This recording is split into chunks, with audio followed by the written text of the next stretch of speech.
السلام علیکم ورحمۃ اللہ وبرکاتہ۔ آج برافش یعنی الزحاق کی بات کریں گے کہ عرب اسے زحاق کہتے تھے، کیونکہ فارسی میں جو حرف سین اور زا کے درمیان واقع ہو اسے دعات میں تبدیل کر دیتے ہیں، اور ہا کو ہا میں اور قاف کو کاف میں۔ حبیب بن اوس نے اپنے شعر میں یہی مراد لیا ہے۔ ما نال ما قد نال فرعون ولا حامان فی الدنیا ولا قارون بل کان الزحاق فی ستاوت حیب العالمین وانت افریدون۔ دنیا میں جو کچھ اس نے پایا فرعون، حمان اور قارون نے نہیں پایا، بلکہ وہ دنیا میں اپنے اقتدار میں زحاق کی مانند تھا۔ اور اہل یمن اس کی تائید کرتے ہیں کہ ہشام بن محمد بن صائب سے زحاق کے بارے میں مذکور ہے کہ عجم زحاق کے بارے میں گمان کرتے ہیں کہ جمشید کا بہنوئی جو کہ ان کے خاندان کے معزز افراد میں سے تھا اور اس نے اسے یمن کا بادشاہ بنا دیا۔ زحاق اسی کا بیٹا تھا۔ اہل یمن یہ گمان کرتے ہیں کہ وہ انہی میں سے تھا، اور اس کا نسب یوں بیان کرتے ہیں کہ وہ زحاق بن الوان بن عبیدہ بن اویج ہے، اور اس نے اپنے بھائی سنسان بن الون بن عبیدہ بن اویج کو مصر کا بادشاہ بنایا تھا، اور وہ خزاعہ کا پہلا شخص تھا۔ اور جب حضرت ابراہیم علیہ السلام مصر میں تشریف لائے تو اس وقت وہی مصر کا بادشاہ تھا۔ مذکورہ الزحاق کی جو نسبت ہشام نے اہل یمن کی طرف کی ہے، اہل فارس نے اس سے الگ ایک نسبت بیان کرتے ہوئے کہا ہے کہ وہ براوس بن اردون بن زنیقہ بن دیرشق بن تار بن فروغ بن سیامک بن مشعب بن جیومرہ تھا۔ انہی میں سے بعض اصحاب نے اس نسبت کے ساتھ منسوب کیا ہے۔ اس میں آباء و اجداد کے ناموں میں اختلاف ہے۔ کہا جاتا ہے کہ وہ زحاق بن اندرماس بن زنجدار بن وندریس بن تاج بن فریاق بن ساحمک بن تازی بن جیومرہ تھا، اور مجوسیوں کا گمان ہے کہ تاج میں عربوں کا باپ ہے، اور گمان کرتے ہیں کہ زحاق کی ماں ودک بنت یوجان تھیں، اور ان نے شیاطین کا قرب حاصل کرنے کے لیے اپنے باپ کو قتل کر دیا تھا، جس کا بابل میں بڑا مقام تھا، اور اس کے دو بیٹے تھے، ایک کا نام سرحوار اور دوسرے کا نفوار ہے۔ اور اس کے علاوہ شعبی کے بارے میں مذکور ہے کہ وہ کہا کرتے تھے کہ وہ کرشت ہے، اللہ تعالیٰ نے اس کو مسخ کر کے زحاق بنایا تھا۔ شعبی سے مروی انہوں نے کہا کہ ابجد، حوض، ہردی، قلمن، صافس اور کشت ہی سب سے ظالم بادشاہ تھے۔ ایک دن کشت نے سوچا اور کہا کہ اللہ تعالیٰ نے اسے مسخ کر دیا اور اسے زحاق بنا دیا۔ عرب اور عجم کے تمام اہل خبار کا گمان ہے کہ اس نے تمام ملکوں پر قبضہ کیا، اور وہ ایک فاسق اور فاجر جادوگر تھا۔ ہشام بن محمد کہتے ہیں کہ زحاق نے جمشید کے بعد تقریباً 1000 سال تک حکمرانی کی۔ پھر زحاق کے بعد سواد وادی نفس میں آیا، جو کہ کوفہ کی طرف جانے والے راستے ایک جانب ہے، اور تمام زمین کا بادشاہ بن بیٹھا، لوگوں پر ظلم و ستم کی نئی داستان رقم کرنا شروع کی، ہزاروں لوگوں کو قتل کیا، اور اس نے سب سے پہلے سولی پر لٹکانے اور بدن کے مختلف اعضاء کاٹنے کی سزائیں تجویز کی، زمین پر عشر مقرر کیا، درہم جاری کیا، اور سب سے پہلے گانا گایا، پھر اس کی مدح سرائی میں گانے گائے گئے۔ بعض روایات میں ہے کہ زحاق کے دونوں کندھوں پر اسلحے کی شکل کے پھوڑے نکل آئے، اور جب تک وہ دو انسانوں کو قتل کر کے ان کا دماغ ان پر نہ لگاتا تو یہ پھوڑے حرکت کرتے رہتے تھے، جس کی وجہ سے وہ شدید تکلیف محسوس کرتا تھا۔ پس وہ روزانہ 2 آدمی قتل کرنے کا حکم دیتا اور ان کا دماغ اپنے پھوڑوں پر لگاتا۔ اس قتل عام کو دیکھ کر بابل سے ایک شخص نکلا اور اس نے ایک جھنڈا گاڑ کر لوگوں کو اس کے نیچے جمع کیا۔ جب زحاق کو اس شخص کی حرکت کا علم ہوا تو اس نے پوچھا کہ اس نے لوگوں کو کیوں جمع کیا، وہ کیا چاہتا ہے؟ تو اس شخص نے زحاق کو کہا، کیا تو یہ گمان نہیں کرتا کہ تو تمام روئے زمین کا بادشاہ ہے؟ تو اس نے جواب دیا، بے شک میں تمام روئے زمین کا بادشاہ ہوں۔ تو اس شخص نے جواب دیا، اگر تو تمام روئے زمین کا بادشاہ ہے تو صرف ہمیں ہی کیوں قتل کرتا ہے؟ تجھے چاہیے کہ قتل کو تمام لوگوں پر تقسیم کر دے، یعنی باری لگا۔ بس زحاق نے اپنے آدمیوں کو حکم دیا کہ وہ روزانہ 2 آدمی ترتیب سے لاتے رہیں، کسی شہر یا گاؤں کو مخصوص نہ کریں بلکہ ہر شہر اور گاؤں کے آدمی لائے جائیں۔ بعض لوگوں نے کہا کہ اہل اصفہان اسی جھنڈا اٹھانے والے کی اولاد ہیں، اور یہ جھنڈا آج تک فارس کے بادشاہوں کے خزانوں میں محفوظ ہے، جو کہ اصل میں شہر کی کھال میں سے تھا، مگر فارس کے بادشاہوں نے اس پر سونا اور ریشمی کپڑا چڑھا دیا تاکہ اس سے برکت حاصل ہو۔ بعض کے روایات میں آتا ہے کہ زحاق ہی نمرود تھا اور حضرت ابراہیم اسی کے زمانے میں پیدا ہوئے، اسی بادشاہ نے آپ کو آگ میں ڈالا۔ کہا جاتا ہے کہ افریدون جو جمشید کی نسل میں سے تھا، جو کہ زحاق سے پہلے گزرا تھا، وہ جمشید کی 9ویں نسل تھا۔ اس کی جائے پیدائش دینامن تھی۔ ایک دن وہ اپنے گھر سے نکلا اور زحاق کے محل میں پہنچ گیا، وہاں اس نے زحاق کو نہ پایا۔ کہا جاتا ہے کہ وہ ہندوستان گیا ہوا تھا، بس اس نے محل میں جو کچھ بھی تھا سب کچھ لوٹ لیا۔ جب زحاق کو اس کی خبر پہنچی تو وہ آگ بگولا ہوا، لیکن اللہ تعالیٰ نے اس کی طاقت سلب کر لی اور افریدون اس پر غالب آ گیا، اور افریدون نے اسے دینامن کے پہاڑوں میں قید کر دیا۔ عجم والے آج تک یہ گمان کرتے ہیں کہ زحاق آج تک دینامن کے پہاڑوں میں لوہے کی زنجیروں سے جکڑا ہوا ہے اور اسے عذاب دیا جا رہا ہے۔ شام سے مروی ہے کہ زحاق اپنے گھر پر ہی موجود تھا، لیکن افریدون قلعہ زرنج ماہ محر میں داخل ہوا اور سیدھا زحاق کے گھر پہنچا اور زحاق کی 2 بیویوں سے نکاح کیا۔ جب یہ منظر بیروفس نے دیکھا تو گھبرا اٹھا اور اسے کچھ سجائے نہ دیا۔ جب اس کی یہ حالت افریدون نے دیکھی تو لوہے کا ایک گرز اس کے سر پر زور سے مارا۔ شدت ضرب کی وجہ سے بیروفس کی عقل زائل ہو گئی۔ پھر افریدون نے اسے پکڑ لیا اور دیناون کے پہاڑوں میں قید کر دیا اور لوگوں کو اس دن مہرجان کے نام سے عید منانے کا حکم صادر فرمایا اور خود تخت شاہی پر براجمان ہو گیا۔ اہل فارس کی روایت سے معلوم ہوتا ہے کہ حکومت اور سلطنت دراصل شہن جمشید اور تحمورس کی تھی۔ زحاق تو صرف ایک غاصب تھا جس نے لوگوں کو اپنے ذہنما پھوڑوں سے ڈرا کر اپنے جادو سے مغلوب کر کے دوسرے بادشاہوں سے بادشاہی چھینی تھی۔ زحاق نے سرزمین بابل میں ایک شہر تعمیر کیا جس کا نام ہوب رکھا تھا۔ وہاں اس نے قبطیوں کو مصاحب اور روزہ دار بنا کر رکھا تھا، جبکہ باقی قبائل کے لوگوں پر وہ ظلم و تشدد کرتا تھا اور ان کے بچوں کو ذبح کر دیا کرتا تھا۔ بعض اہل کتاب کا قول ہے کہ زحاق کے دونوں کندھوں پر اژدہوں کی صورت میں گوشت کے ٹکڑے یعنی کہ رسولیاں تھیں جن کو وہ اپنی مکاری اور چلاکی سے کپڑوں سے ڈھانپ کر رکھتا اور لوگوں کو ان سے ڈراتا تھا اور کہتا تھا کہ یہ اژدہے ہیں، حالانکہ وہ صرف گوشت کے لوتھڑے تھے۔ بعض لوگ کہتے تھے کہ وہ واقعتاً سانپ ہی تھے۔ بعض اہل علم اہل فارس کا نسب یوں بیان کرتے ہیں: جب بیروفس اپنے ظلم و ستم کی تمام حدود پار کر چکا تو کابی نامی ایک شخص اٹھا اور اس نے تمام لوگوں کو اپنے جھنڈے تلے جمع کیا اور انہیں بیروفس کے خلاف جنگ پر تیار کیا۔ پس تمام لوگ اس کے خلاف اٹھ کھڑے ہوئے کیونکہ وہ اس کے ظلم و ستم سے تنگ آ چکے تھے اور خود کابی بھی اپنے 2 بیٹوں کے بیروفس کے بھینٹ چڑھ چکے تھے اور وہ اس وجہ سے اس پر غصے سے تھا۔ بالآخر اس نے زحاق کو شکست دی اور لوگوں نے کابی کو اپنا بادشاہ مقرر کر دیا۔ لوگ اس کی اطاعت کرنے لگے اور اس کا ہر حکم ماننے لگے۔ آج بھی کابی کا جھنڈا عجم کے بادشاہوں کے پاس محفوظ ہے جسے وہ لے کر بیروفس کے ظلم و تشدد کے خلاف اٹھا تھا۔ بادشاہان فارس اس جھنڈے سے برکت حاصل کرتے ہیں، بطور تبرک ایک دوسرے کو بھیجتے اور انتہائی اہم امور میں اس کابی کو سب جھنڈوں سے بلند رکھتے ہیں۔ جب کابی زحاق کے قریب پہنچا تو زحاق کابی سے مرعوب ہو کر بھاگ نکلا اور کابی کے لیے اپنی جگہ کو چھوڑ دیا، لیکن کابی جانتا تھا وہ بادشاہت کا اہل نہیں۔ بس اس نے لوگوں کو مخاطب کرتے ہوئے کہا: وہ جمشید کی اولاد میں سے کسی کو اپنا بادشاہ بنا لیں، کیونکہ بادشاہت کے اصل حقدار وہی ہیں۔ انہوں نے ہی ہمارے ملک کی بنیاد رکھی اور ملک کا نظم و نسق ترتیب دیا ہے۔ بس افریدون بن اسکیان کو لوگوں کی بادشاہت کے لیے مقرر کیا گیا اور اسے تخت شاہی پر بٹھا کر خود اس کے مددگار بن گیا۔ افریدون نے بادشاہت کا تاج پہنتے ہی زحاق کی تمام املاک کو اپنے تحویل میں لے لیا اور زحاق کو گرفتار کر کے دیناون کے پہاڑوں میں قید کر دیا۔ مجوسیوں کا گمان ہے کہ زحاق کو دیناون کے پہاڑوں میں قید کر کے جنوں کو اس کی نگرانی اور حفاظت پر مامور کیا گیا۔ اہل علم کی بعض روایات سے معلوم ہوتا ہے کہ جب زحاق کا ظلم و تشدد شرافت کی تمام حدود پار کر چکا اور اس کا ظلم پھیلتا ہی چلا گیا اور اس کی طرف سے خیر کی کوئی امید نہ رہی تو ملک کے لوگ جمع ہو کر اس کے پاس پہنچے تاکہ اس سے بات چیت کی جائے، لیکن سوال یہ تھا کہ زحاق سے بات چیت کون کرے گا اور کون ان کا لیڈر بنے گا۔ آخرکار لوگ کابی پر جمع ہو گئے، یہی بادشاہ زحاق سے بات چیت کرے گا اور اسے انصاف کرنے پر آمادہ کرے گا۔ کابی نے بھی ذمہ داری قبول کر لی اور زحاق کے سامنے پہنچ گیا۔ کابی نے زحاق کو ان الفاظ میں سلام کیا: سلامتی ہو تمام شہروں کے بادشاہ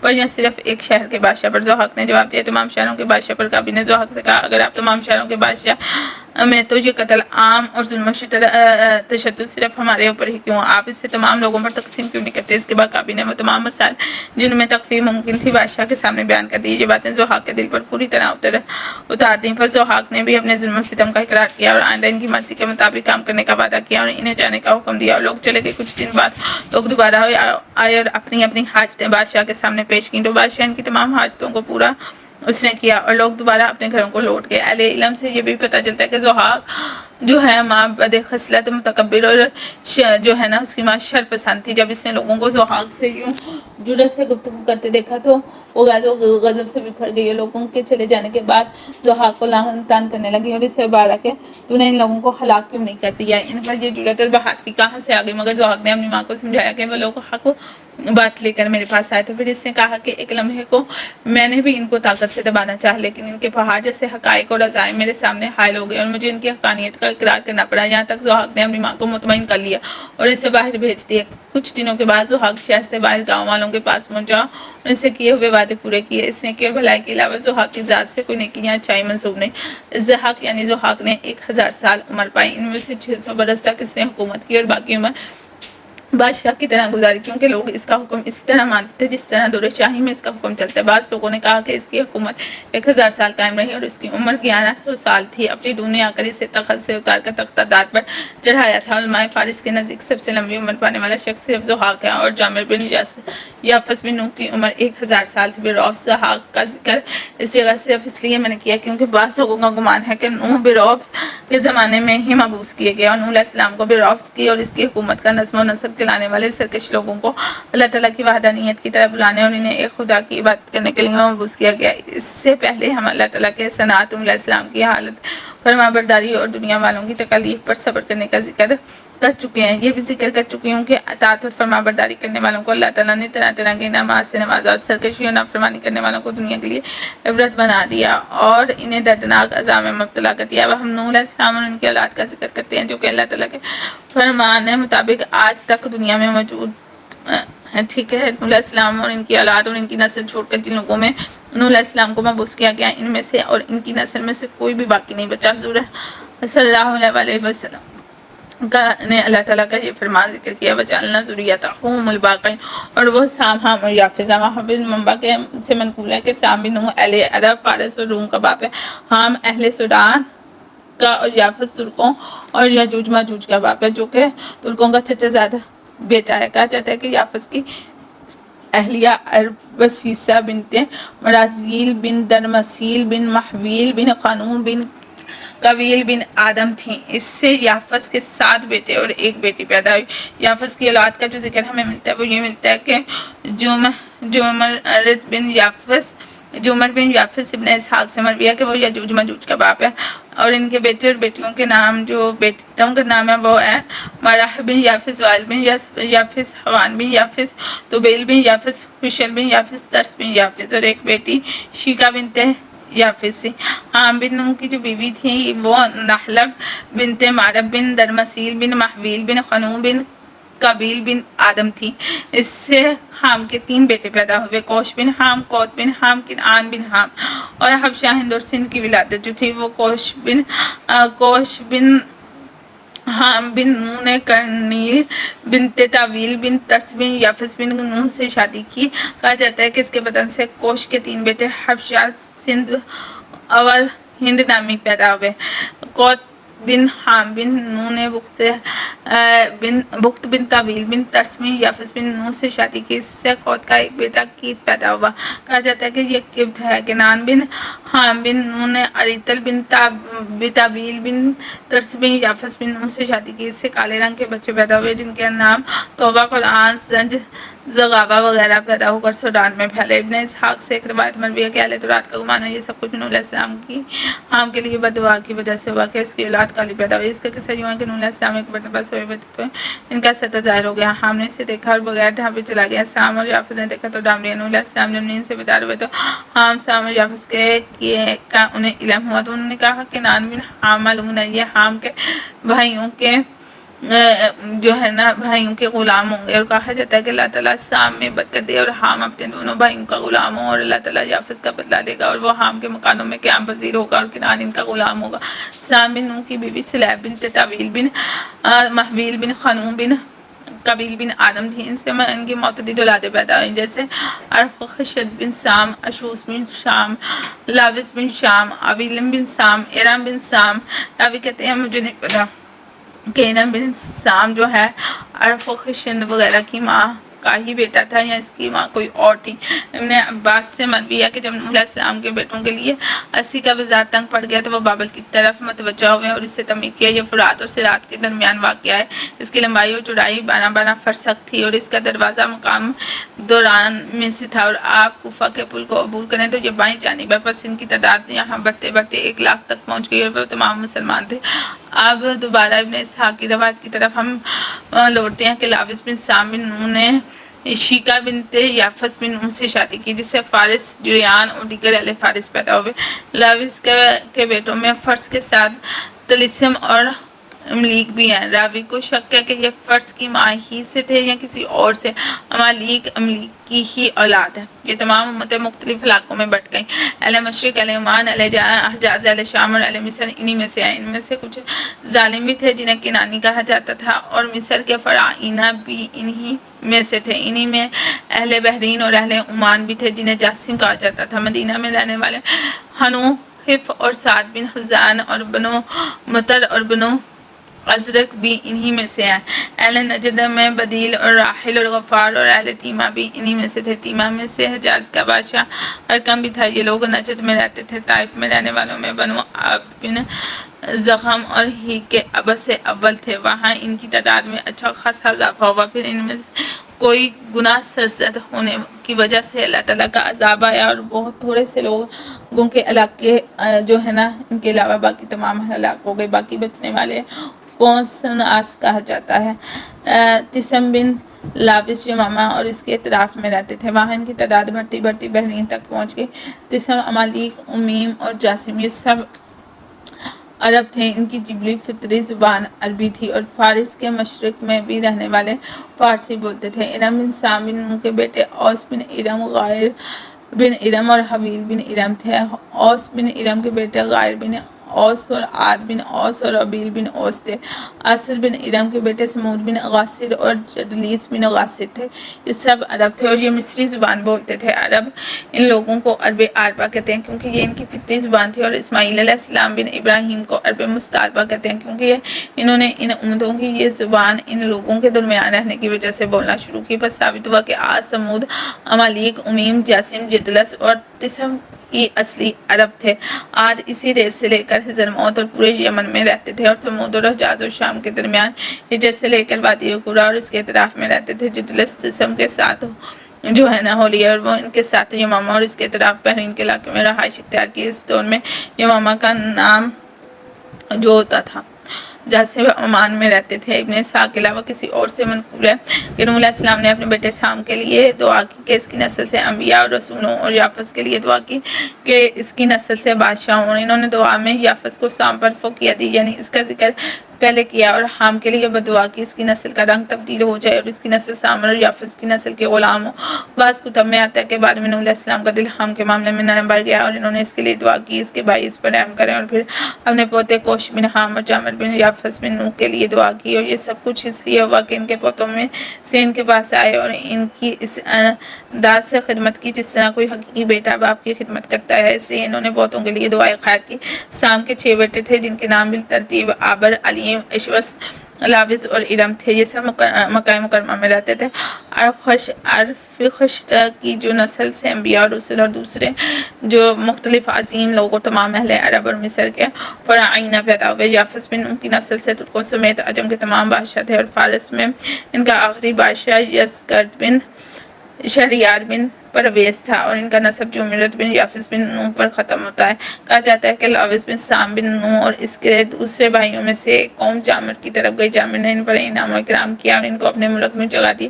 ان میں سے ماضی بن یافس بھی تھا جسے وہ ماضی ہے جس کی طرف ماضی تلواروں کو نسبت دی جاتی ہے۔ یہ بھی کہا جاتا ہے کہ کیرش المازوی بلسرس بن اولمرت نے بن بخت نصر کا قتل کیا، اور وہ اسی کی نسل سے ہے۔ حام بن نوح کی نسل میں نوبہ، حبشہ، فزان، ہند، سندھ اور مشرق اور مغرب کے ساحلی علاقوں کے لوگ ہیں۔ انہی میں سے نمرود بن کوش بن حام بن نوح ہے۔ ارفخشد بن سام کا ایک بیٹا کنعان تھا، اس کا تورات میں کوئی تذکرہ نہیں ملتا۔ یہ وہی شخص ہے جس کے بارے میں کہا جاتا ہے کہ وہ اس قابل نہ تھا کہ آسمانی کتاب میں اس کا تذکرہ کیا جائے کیونکہ وہ جادوگر تھا اور اپنے آپ کو خدا کہتا تھا۔ تورات میں ارفخشد بن سام اور پھر شالخ بن کنعان بن ارفخشد کی پیدائش کا ذکر ہے، لیکن نسب میں کنعان کا ذکر نہیں کیا گیا، جس کی وجہ سے ہم نے یہاں بھی اس چیز کو بیان کیا۔ شالخ کے بارے میں کہا جاتا ہے شالخ بن ارفخشد لکنان کی نسل سے تھا، اور شالخ کا ایک بیٹا تھا جس کا نام عابر تھا۔ عابر کے 2 بیٹے تھے،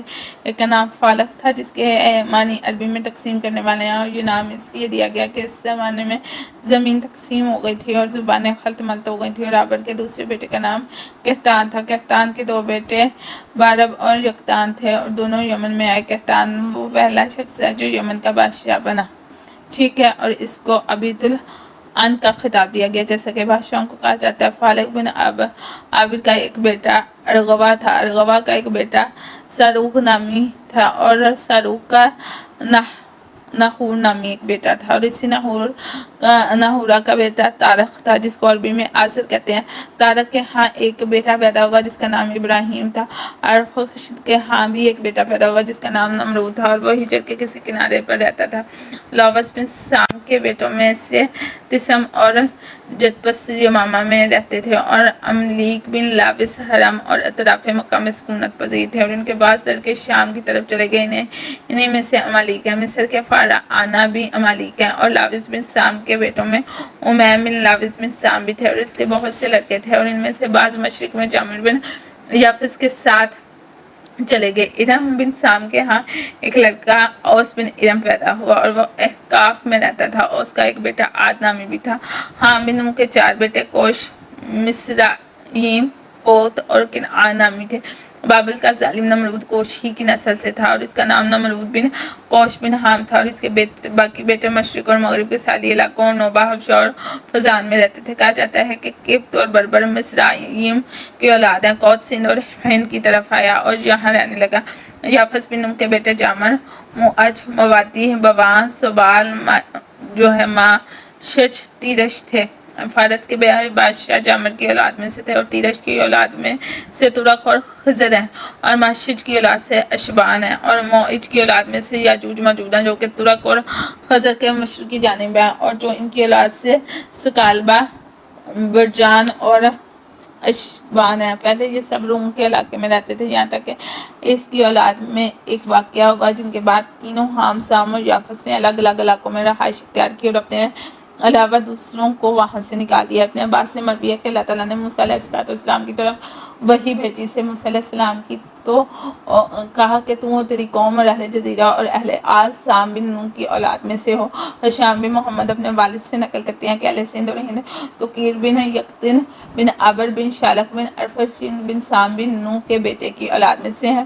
مکران بن البن اور حزرم بن عبر بن ارفشن بن سام بن نوح ہیں۔ حضرت موت بن یقطن بن عبر بن شالق بن ارفشن بن سام بن نوح ہے، اور یقطن قحطان بن عبر بن شالق بن ارفشن بن سام بن نوح ہے۔ یہ اس قول کے مطابق ہے جو کہ ان کو اسماعیل علیہ السلام کی طرح منسوب نہیں کرتے، اور اہل فارس بن تبرش بن نحسور بن نوح کے بیٹے ہیں، اور جو ہے نبت نیت بن معاش بن ارم بن سام بن نوح کے بیٹے ہیں، اور اہل جزیرہ اور آل فاش بن ارم بن سام بن نوح کی اولاد میں سے املیک یعنی کہ عریب اور تسم اور امیم لوزین سام بن نوح کی اولاد میں سے ہیں۔ املیک امالکا کے باپ ہیں، اور بربر انہی میں سے ہیں، اور وہ سمیلہ بن معرب بن فران بن عمر بن املیک بن لوز بن سام بن نوح کے بیٹے میں سویز زن حاجہ اور قطامہ کے، کیونکہ وہ فراقیش بن قیس بن سیفی بن سبا کے بیٹے ہیں۔ کہا جاتا ہے کہ سب سے پہلے عربی بولنے والے امالکا تھے۔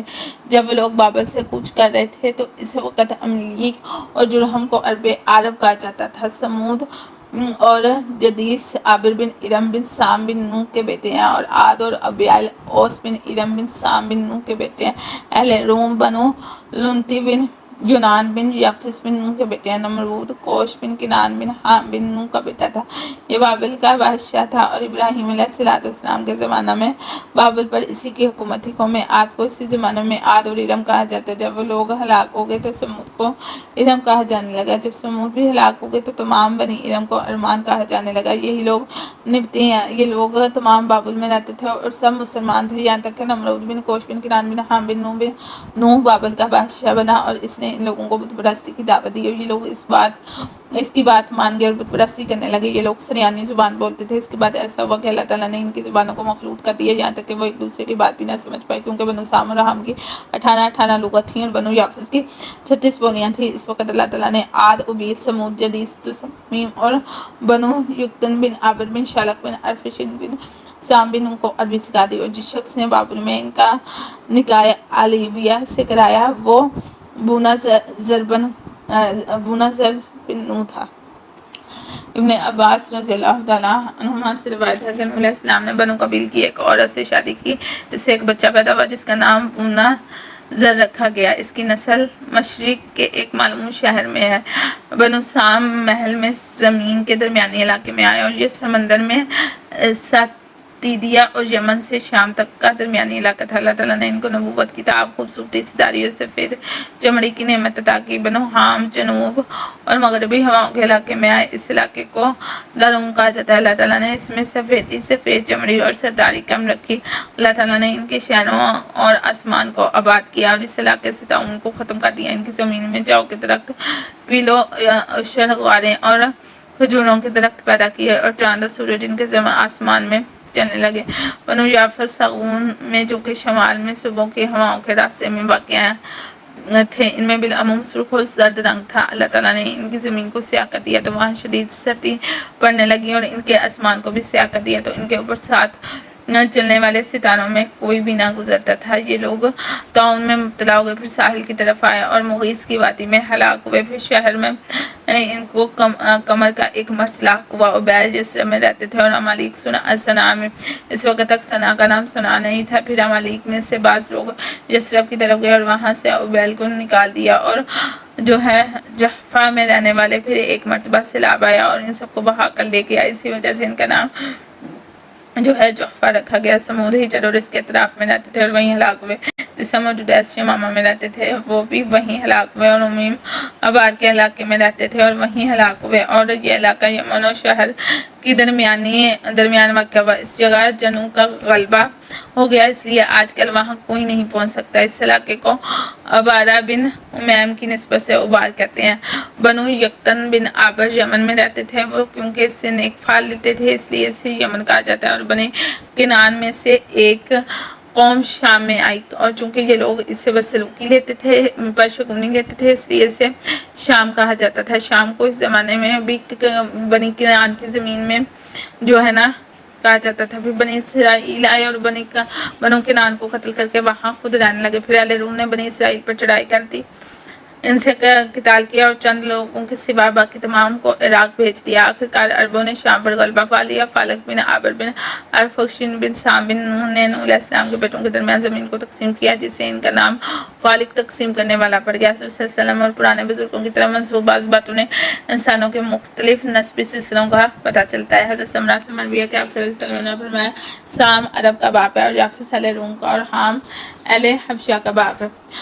سمرہ بن جندب سے مروی ہے کہ آپ صلی اللہ علیہ وسلم نوح کے 3 بیٹے ہیں، سام، حام، یافس، پس سام عرب کا باپ ہے اور حام زنجیوں کا اور یافس روم کا۔ حضرت سمرہ سے ہی ایک اور حدیث مروی ہے کہ آپ صلی اللہ علیہ وسلم نے فرمایا، نوح کے 3 بیٹے تھے، سام، حام اور یافس۔ سعید بن مصعب سے منقول ہے کہ نوح علیہ السلام کے 3 بیٹے تھے، سام، حام، یافس۔ ایک تو ہلاک ہو گیا تھا نا سیلاب میں، یام، اور پھر ہر ایک کے 3 بیٹے تھے، بس عرب، فارس اور روم سام کے بیٹے اور ان سب میں خیر ہے۔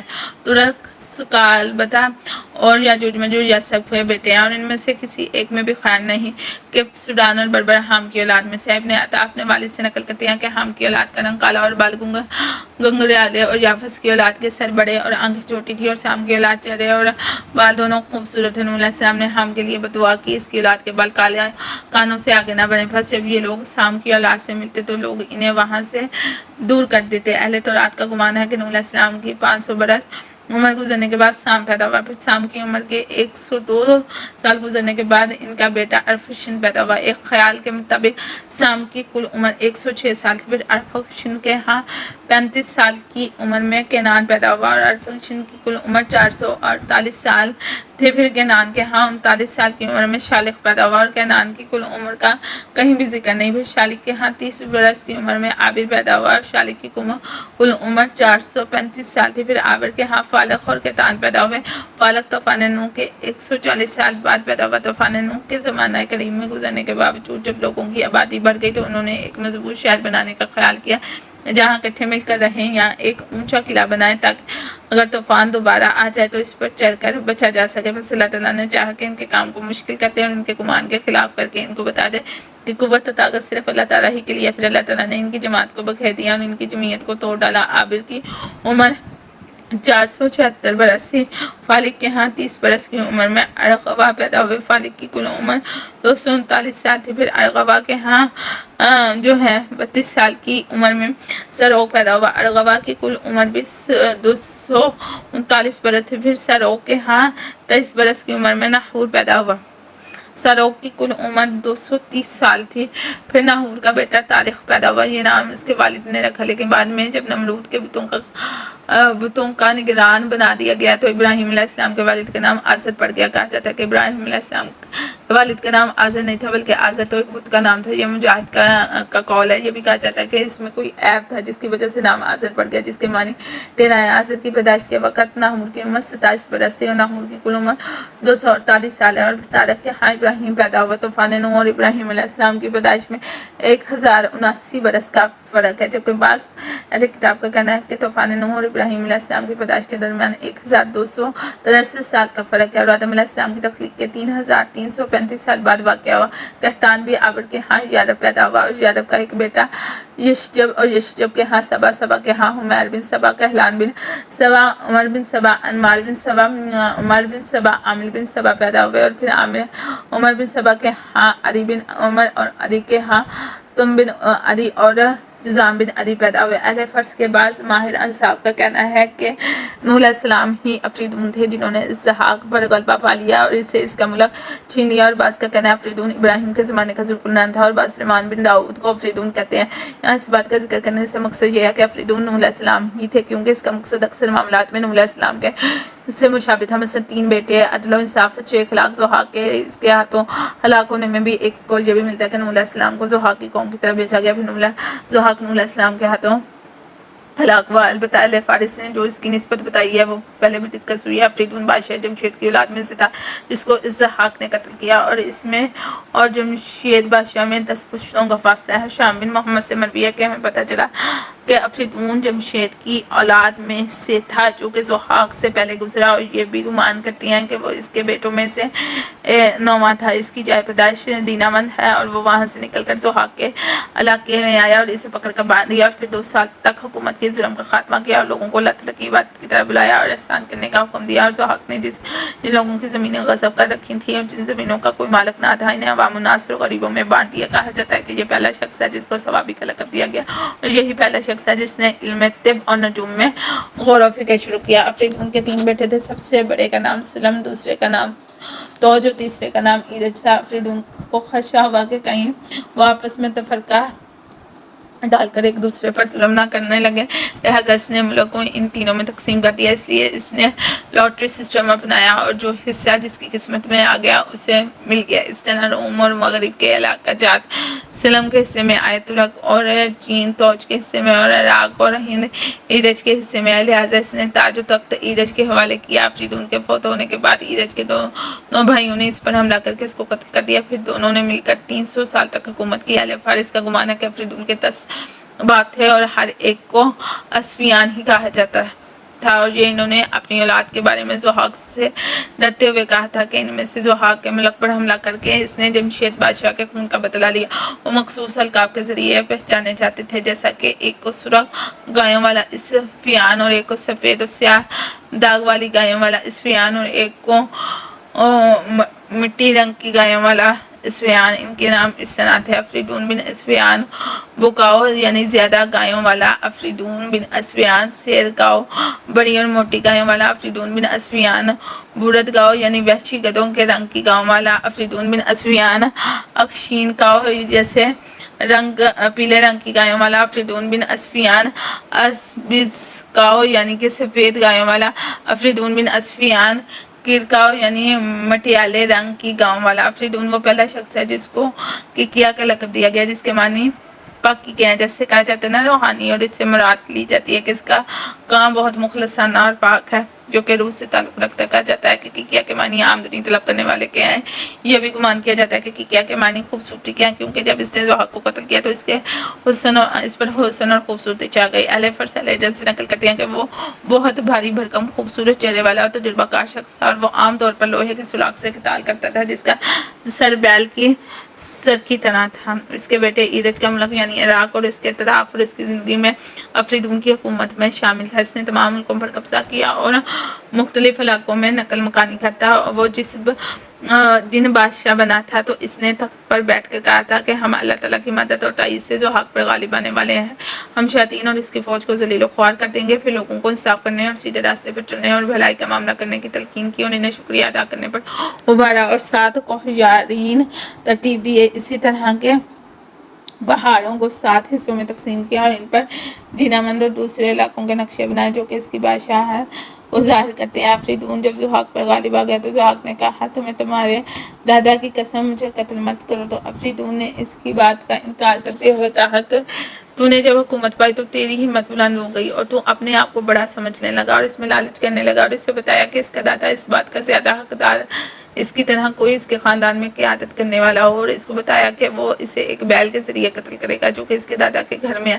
افریدون وہ پہلا شخص ہے جس نے گھوڑوں کو چکایا اور اس پر سوار ہوا اور خچر پیدا کروایا اور مرغابی اور کبوتر کو جوڑا اور تریاک افیون سے علاج کیا اور دشمنوں کو قتال کے ذریعے قتل کیا اور ختم کیا۔ افریدون نے اپنے 3 بیٹوں سلم، توج اور ایرج میں زمین اس طرح تقسیم کی کہ توج ترک کی ایک جانب خزر اور چین کا مالک بنا۔ اس زمانے میں چین کو بغا کہتے تھے اور اس کے اطراف میں جو علاقے تھے انہیں بھی ساتھ ملا دیا۔ سلم کو سکیالیتا، برجان اور روم جو کچھ ان کی حدود میں سے تھا، ان کی بادشاہت ملی۔ زمین کے بس میں جو کہ بابل کا علاقہ ہے اور جسے فنارس کہا جاتا ہے، اس کے ساتھ سندھ، ہند اور حجاز کو ملا کر اس کی حکومت اپنے سب سے چھوٹے بیٹے ایرج کو دی۔ یہ علاقہ اسے سب سے اچھا لگتا تھا۔ بابل کو ایرج شہر اسی نسبت سے کہا جاتا ہے۔ اسی تقسیم کی وجہ سے افریدون کے بعد اس کی نسل اور اس کی اولاد میں دعوت پھیلی، جیسا کہ فنارس، ترک اور روم کے بادشاہ ایک دوسرے کے خون کا مطالبہ کرتے ہوئے جنگ کے لیے نکلے۔ تو جو سلم نے جب یہ دیکھا کہ والد ایرج سے زیادہ محبت کرتے ہیں اور ہم پر ترجیح دیتے ہیں تو انہوں نے اس سے بغض رکھنا شروع کر دیا اور حسد کی آگ بڑھتی رہی یہاں تک کہ دونوں نے مل کر ایرج پر حملہ کر دیا۔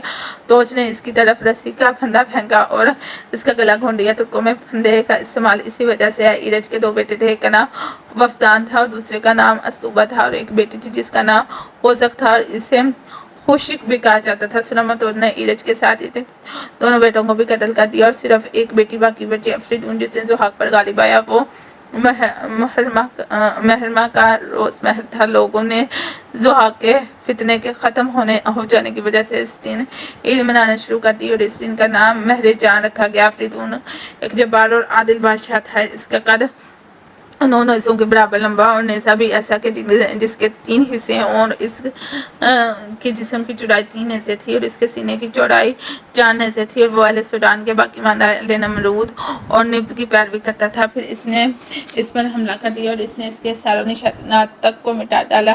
اس کی حکومت 500 سال تک رہی۔ اس کے ساتھ ہی آج کا لیکچر مکمل ہوتا ہے۔ وآخر دعوانا ان الحمدللہ رب العالمین۔